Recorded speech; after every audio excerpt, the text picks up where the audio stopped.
सभी ने एक कहावत तो सुनी होगी कि कोशिश करने वालों की कभी हार नहीं होती, डर के कभी नदियां पार नहीं होती। जी हाँ, बिल्कुल सही सुना आप लोगों ने ये कहावत को। तो इसी को प्रूफ किया है हमारी एक होनहार स्टूडेंट जिसका नाम है दिव्या। दिव्या ने अपनी जो ड्रीम कॉलेज का सपना देखा था, ड्रीम यूनिवर्सिटी में जाने का, उसको पूरा किया।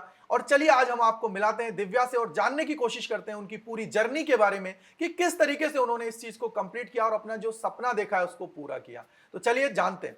तो दिव्या बेटा, अपने बारे में थोड़ा सा बताइए कि किस तरीके से आपने चीजों को किया, कि आपकी स्ट्रीम कौन सी है? मेरी स्ट्रीम साइंस है। उसमें सब्जेक्ट्स हैं फिजिक्स, केमिस्ट्री एंड मैथमेटिक्स। और अपने बारे में थोड़ा और बताइए बच्चों मेरा को। नाम है दिव्या सिंह राठौड़ और मैं अभी प्रेजेंटली हंसराज कॉलेज में एडमिशन हो गया है मेरा इन मैथमेटिक्स ऑनर्स। ओके, आप कहाँ से बिलोंग करते हैं बेटा? मैं जोधपुर राजस्थान से हूँ।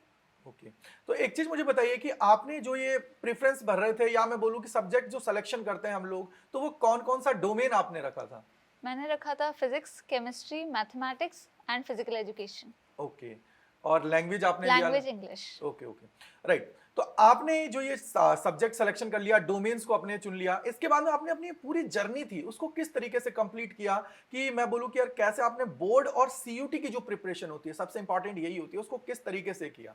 स्टार्टिंग में जब 12th में मतलब एंटर हुए थे तब तो बोर्ड्स पे मेन फोकस था मेरा।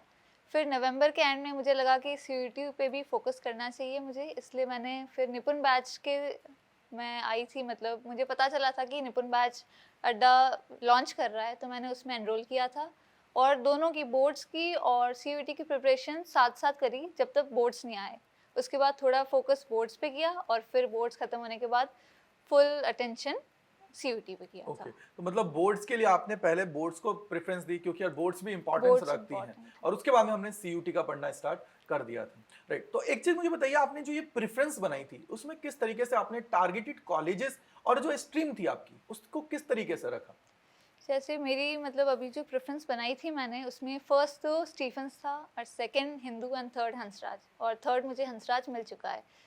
तो मेरा यही था कि साइंस के डोमेन में जैसे स्टीफंस और हिंदू और हंसराज का ज़्यादा नाम है, इसलिए मैंने उनको रखा था। और मुझे मैथ्स में ज़्यादा इंटरेस्ट था, इसलिए मैथमेटिक्स ऑनर्स मैंने चूज़ किया ओके था। ओके, और इसके अलावा आपने जब ये प्रेफरेंसेस बनाई थी तो उसमें किस चीज को फोकस किया था? मतलब कि मेरे को पहले नॉर्थ कैंपस को रखना है, हाँ, या पहले मुझे मेरे डिजायर्ड कोर्सेज को रखना है कि यार मेरे को मैथमेटिक्स ऑनर्स चाहिए तो मुझे मैथमेटिक्स ऑनर्स को पहले रखना है? तो किस तरीके से आपने ये प्रेफरेंसेस को बनाया नहीं, था? दोनों को ही कंसिडर किया था, जैसे नॉर्थ कैंपस भी और जो कोर्स मुझे चाहिए था वो भी।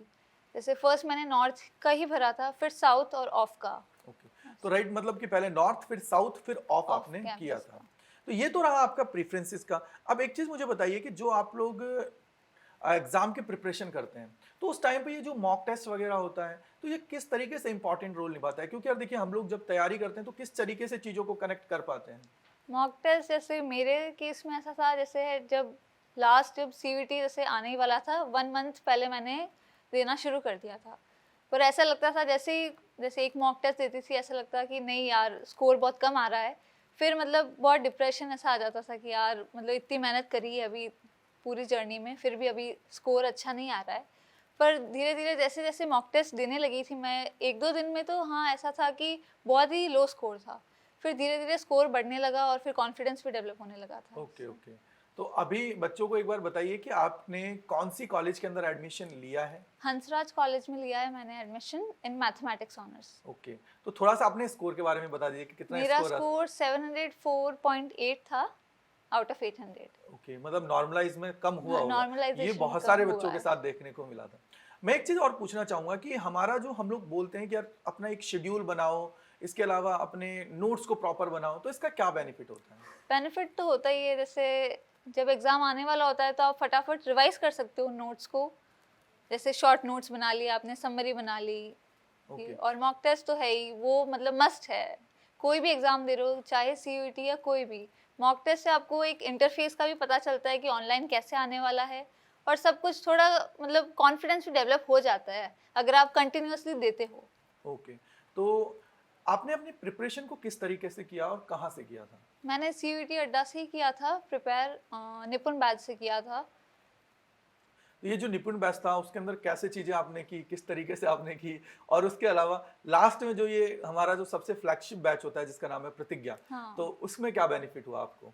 उसमें मतलब जैसे रैपिड रिवीजन था तो उससे फटाफट जैसे टाइम नहीं लगाना पड़ा, जैसे सर जैसे कराते वैसे रोज़ के रोज़ रिवाइज करना, और जो क्लासेस लाइव क्लासेस होती वो ज़्यादा अटेंड की थी मैंने हमेशा से, जब निपुण लिया था तब भी और जब नॉर्मल फ्लैगशिप बैच था उसमें भी, ताकि बैकलॉग्स नहीं होंगे तो आपका कॉन्फिडेंस भी रहता है कि हाँ मतलब आप दूसरे क्लास मतलब ऑनलाइन है तो आपको लगता है कि सब मतलब आप किसी को देख नहीं सकते हो कि मतलब आपका कॉम्पिटिटर कौन है, पर ऐसे बैकलॉग नहीं रहता है तो आपको कॉन्फिडेंस रहता है कि हाँ सही चल रहे हैं, सर की पेस पे चल रहे हैं। हाँ, ऐसे क्योंकि मेन चीज तो ये है ना कि यार बैकलॉग्स रहती है ना, तो फिर वो बैकलॉग्स बढ़ती जाती बढ़ती है। है। आज एक होगा, फिर कल दो होगा, परसों तीन होगा, वो इस तरीके से फिर आराम से चीजें होती जाएंगी और एंड में ऐसा होगा कि यार जो हम लोग जहाँ पहुंचना चाह रहे थे वहां पहुंच नहीं पाएंगे। हाँ यही चीज होता है, क्योंकि मेनली जब सिलेक्शन की बात आती है तो सिलेक्शन उन्हीं का होता है जो पूरी तरह कंसिस्टेंसी को रखते हैं और कंसिस्टेंट रहते हैं, तब जाके उनका सिलेक्शन होता है। इसके अलावा एक चीज मेरे को बताइए कि जो आपने पीवाईक्यूज वगैरह लगाए, मॉक टेस्ट लगाए, उससे कितना बेनिफिट हुआ? क्योंकि बहुत पीवाईक्यूज ज़्यादा। से एक तरीके का मैं बोल सकता हूँ पैटर्न के बारे में आइडिया लग जाता है हाँ कि किस तरीके से आपने उस चीज को किया उसमें। मतलब मैंने टाइम फिक्स कर लिया था, जैसे मुझे अप्रोक्सीमेटली जैसे 9 से 10 तक मैं हर रोज मॉक देती थी, एक सब्जेक्ट का या कभी दो सब्जेक्ट का, जैसे मेरे थे फिजिक्स केमिस्ट्री मैथ्स और इंग्लिश, तो कभी मैंने फिजिक्स और इंग्लिश दे दिया और फिर मैथ्स और केमिस्ट्री ऑल्टरनेट डेज में ऐसे करती थी। राइट राइट, बहुत तो अच्छी बात है। ज़्यादा टाइम भी कंज्यूम नहीं होता था और मॉक टेस्ट भी जैसे 15-15 तो हो ही जाते थे एक मंथ में ऐसा। 15 बहुत इंपॉर्टेंट है यार, 15 से तो हम लोगों को ये आइडिया लग जाएगा कि पैटर्न किस तरीके का आने हाँ वाला वही। है। राइट।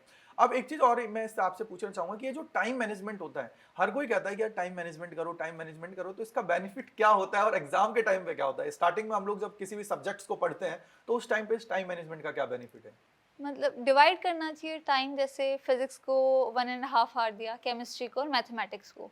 जैसे फिजिक्स और मैथ्स थोड़े मतलब टफ रहते हैं सब्जेक्ट्स, तो मतलब फिजिक्स ले लिया और केमिस्ट्री ले लिया, फिर मैथमेटिक्स और इंग्लिश अलग जैसे अलग स्लॉट में लिया, तो आपको ब्रेन को भी ज़्यादा प्रेशर नहीं आता है और आप आराम से कर सकते हो ऐसे। ओके, तो मतलब टाइम मैनेजमेंट इंपॉर्टेंट है। इम्पॉर्टेंट है। आपने कैसे टाइम को मैनेज किया था? किस तरीके से आप पढ़ते थे मतलब? मैं लाइव क्लासेस तो अटेंड कर लेती थी, जैसे निपुण का है, उसके बाद जैसे रात को टाइम मिल गया तो फिजिक्स कर ली मैंने, फिर सुबह टाइम मिला तो मैथमेटिक्स कर ली, और इंग्लिश को जैसे कोई ब्रेक का टाइम होता था जैसे कि अब क्लासेस स्टार्ट होने वाली है लाइव की, तो उससे पहले कर लेती थी ओके, जैसे। तो मतलब टाइम प्रॉपर डिवाइड किया हाँ था। डिवाइड और इसके करना। अंदर मैं एक चीज और पूछना चाहूंगा कि ऐसा कुछ था कि बहुत सारे बच्चे बोलते हैं कि सर मैं तो 10 घंटे पढ़ता हूँ, मैं तो 15 नहीं घंटे नहीं पढ़ता हूँ, या मैं तो 5 घंटे पढ़ता हूँ, इस तरीके का कुछ? नहीं, घंटे मैटर नहीं करते, आपका ब्रेन कितना प्रेजेंट है उस जगह वो मैटर करता है ऐसा। ओके, तो मतलब कि आपकी प्रेजेंस डिपेंड हाँ करती है कि यार आप प्रेजेंस कितना डिपेंड। चीजें कर पा रहे हो, किस तरीके से कर पा रहे हो। हाँ राइट, तो यहाँ पे मॉक टेस्ट वगैरह भी बहुत यूजफुल रहता रहे है। हैं। अब एक चीज और मैं आपसे पूछना चाहूंगा कि ये जो आपकी जर्नी रही थी, इस जर्नी के अंदर आपने सारी चीजों को बहुत अच्छे से किया और अपनी ड्रीम कॉलेज को अटेम्प्ट कर लिया। कभी कभी ऐसा मोमेंट तो आता होगा कि जब आप अपने आप को डीमोटिवेट महसूस करते होंगे, तो अपने आप को पॉजिटिव रखने के लिए कैसे क्या चीजें की थी मैं आपने? तो म्यूजिक सुनती थी और फिर मतलब पेरेंट्स से बात करना, और ताकि मतलब एक लाइफ का पार्ट है सब एग्जाम, पर आप ओवरऑल दुनिया को भी देख सको ऐसा। राइट, तो मतलब कि हम लोग यही कहेंगे कि यार ओवरऑल चीजें करने के लिए, जैसे एक एग्जांपल लेता हूं कि मान लीजिए आपका कोई मॉक टेस्ट आपने दिया, तो मॉक टेस्ट देने के बाद में मान लीजिए मैंने सोचा कि यार मेरे कम मार्क्स आ गए, तो आप उससे डीमोटिवेट होते थे या उससे अपने आप को मोटिवेशन में लेके आते थे? मोटिवेशन में लेके आती थी, जैसे जो जो टॉपिक्स में क्वेश्चन गलत हुए हैं मेरे, मैं वापस उन टॉपिक्स पे जाती थी, वापस रिवाइज करती, फिर अगले दिन नेक्स्ट मॉक टेस्ट देती तो थी। मतलब कि आपका एक दिनचर्या आपने बना लिया था कि यार पहले मुझे क्या करना है कि मॉक का एनालिसिस करना है, क्योंकि यार देखो अगर कोई भी एग्जाम आप लोग जाते हो तो उसके लिए सबसे इंपॉर्टेंट है मॉक टेस्ट। और जब ये मॉक टेस्ट आपका लग जाता है तो उसके बाद में होता है उसका एनालिसिस करना, क्योंकि एनालिसिस से एक आइडिया लगता है कि यार मेरी कितनी एक्यूरेसी चल रही है, और एक्यूरेसी से फिर मैं देखूंगा कि यार मेरा गलत कौन सा टॉपिक हुआ, क्योंकि गलत जब चीजें जब जानते हो आप लोग आइडेंटिफाई करोगे कि यार गलत ये चीज हुआ है, तो उस चीज को जब सही करोगे तो अगली बार अपने आप को गलती उस टॉपिक के अंदर तो आपकी गलती नहीं होने वाली है। मैं तो एक ही चीज एडवाइस करूंगा कि यार आप लोग क्या करिए, जो भी आपकी गलतियां होती हैं तो उसके लिए एक अलग से कॉपी बना लीजिए। उसमें क्या होगा कि हर बार ये तो फिक्स है कि यार मैं अगर इलेक्ट्रोस्टैटिक पढ़ रहा हूं तो उसी में मेरे को दिक्कत होगी, या मैं कैलकुलस उठा रहा हूं तो कैलकुलस में मुझे दिक्कत हो रही है, या फिर मैं किसी नेम रिएक्शन की तरफ जा रहा हूं तो नेम रिएक्शन में दिक्कत हो रही है। तो उसके लिए मुझे क्या करना है, कॉपी बना लूं प्रॉपर, उसके अंदर मैं लिखता रहूं कि यार इस टॉपिक में मेरी हर बार गलती होती है और इसको मुझे क्या करना है अब अच्छे से करना है, और नेक्स्ट टाइम जब भी मॉक देने बैठूं तो उसको क्या करना है, मुझे अच्छे से देख के रिवाइज करके देन मॉक पे जाना है। तो इससे क्या बेनिफिट होगा, आपका स्कोर भी इंक्रीज होगा और जो टॉपिक्स में आपको दिक्कत हो रही है उस टॉपिक में आपको दिक्कत नहीं होगी। अब मैं यहाँ पे एक चीज और पूछना चाहूंगा कि आगे आपका फ्यूचर का क्या सोचा है, आपने किस तरीके का गोल बना रखा है कि यार मुझे इस ड्रीम पे पहुंचना है अभी? मुझे मेजरली बैंकिंग सेक्टर में ज़्यादा इंटरेस्ट है, इसलिए मैंने मैथमेटिक्स चूज़ करी है। और इसके अलावा आगे कुछ बैंकिंग सेक्टर्स के अलावा आगे कुछ और सोचा है, कोई और गोल बनाया इसमें? हाँ, जैसे यूपीएससी का है गोल, पर एक बैकअप के तौर पे मैंने बैंकिंग सेक्टर को ज़्यादा चूज़ किया हुआ है। ओके। और इसके अलावा जो हमारे यहाँ पे जूनियर्स हैं जो अभी सीयूटी 2024 का पेपर देने वाले हैं, तो उनके लिए आप क्या कहना चाहोगे? मैं तो ये कहना चाहूँगी, सेल्फ स्टडी एक मस्ट है। आपको आपका टाइम टेबल, आपको आपका पूरा दिन एक टाइम के मतलब एक स्लॉट्स में डिवाइड करना होगा कि किस स्लॉट में आपको कौन सा सब्जेक्ट पढ़ना है। ब्रेक भी ज़रूरी है पढ़ाई के टाइम। मतलब ओवरऑल आपको सब कुछ ध्यान रखना है, आपकी हेल्थ का और आपकी स्टडीज़ का, दोनों का। हाँ, क्योंकि यार हेल्थ इंपॉर्टेंट है। अपन ये सोचें कि मैं तो आज ये करता हूँ कि आज 9 घंटे 10 घंटे पढ़ लेता हूँ, बिल्कुल जोश जोश में आज तो मैंने 10 घंटे पढ़ लिया, और 10 घंटे के बाद में पता लग रहा है कि यार अब तो मुझे ऐसा करना चाहिए, अगले दिन तो फिर मैं पढ़ ही नहीं रहा हूँ, फिर अगले दिन कुछ नहीं पढ़ा, फिर अगले दिन 10 घंटे पढ़ लिया, तो बेटा इससे कोई बेनिफिट नहीं होता है। तो सही कहा दिव्या ने आपके लिए कि यार आपको पहले स्लॉट्स में डिवाइड करना है और सबसे पहले अपनी प्रायोरिटी को देखना है। फॉर एग्जाम्पल, अब बहुत बार दिव्या ये होता है कि बच्चा ये सोचता है कि यार मेरे तो 4 सब्जेक्ट, 3 तो डोमेन हो गया है, एक मेरा लैंग्वेज हो गया, इसके अलावा मेरा जीटी हो गया, तो उसको कैसे अपनी प्रायोरिटीज को डिसाइड करना चाहिए, ये और मैं पूछना चाहूंगा आपसे। जैसे जो सब्जेक्ट आपको टफ लगता है, वैसे टफ कुछ नहीं होता है, पर जो टफ लगता है वो सुबह के स्लॉट्स में कवर करो, ज़्यादा अच्छा रहता है, क्योंकि आपका ब्रेन उस टाइम बहुत ज़्यादा एक्टिव होता है। फिर जैसे मतलब फिजिकल एजुकेशन या ऐसे लाइट सब्जेक्ट्स होते हैं, इनको दिन के टाइम पढ़ो तो ज़्यादा सही रहता है, क्योंकि वो इजी भी है कंपैरेटिवली और आप कर भी लेते हो उस टाइम। राइट। तो मतलब हर चीज को अपने आप को डिवाइड करना है, आपका माइंड क्या कह रहा है उसकी तरफ आप सभी को जाना है, तो ये इंपॉर्टेंट चीज है। हाँ। और इसके अलावा दिव्या एक चीज और मैं पूछना चाहूंगा आपसे, क्योंकि बहुत सारी चीजें हैं, बच्चों के भी बहुत सारा डाउट्स आते हैं। डाउट्स ये है कि मुझे कौन सा स्टडी मटेरियल की तरफ जाना चाहिए, कि यार सबसे इंपॉर्टेंट कि मैं एनसीईआरटी उठा लूं, सिर्फ एनसीईआरटी से काम चल जाएगा?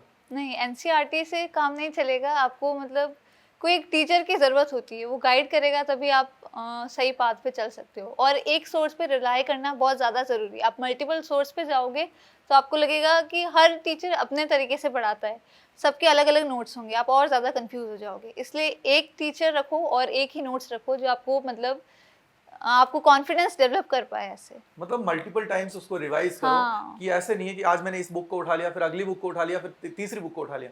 एक ही बुक को पढ़ो, लेकिन इतनी बार पढ़ लो कि यार जब एग्जाम में सवाल आए ना, तो फिर हाँ। गलती होने के चांसेस ना रहें।